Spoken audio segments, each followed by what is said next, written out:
do, however, have to talk about the wand that they used in. You see, I didn't read all of them. I got through the first one and I thought, I can't. You just didn't. He brings out a wand. Okay, so he gets more sensible as the books progress. Yeah, no, absolutely. And I got to tell maybe you, I understand it now. I got to tell you that that wand you could also use in the massage because it can go. Oh, you're giving me ideas now, yeah.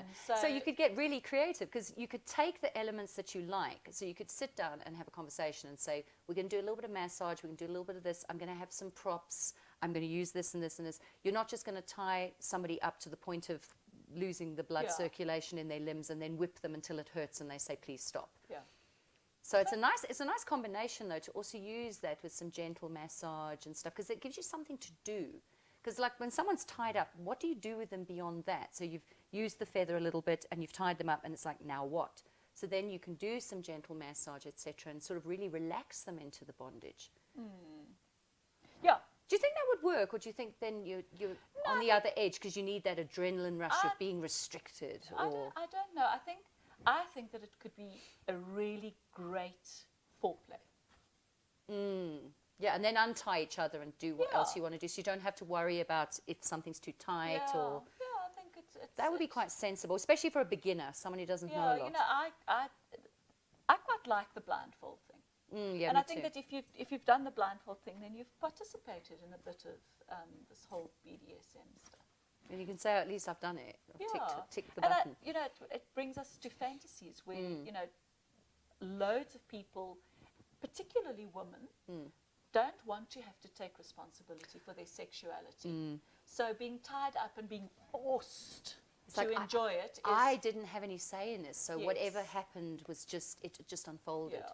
So I think there's a lot of that. And then obviously there are lots of powerful men who like to be in the subservient role, but that's a whole different So a clever man actually would look at something like this and say, that's a great way to introduce it.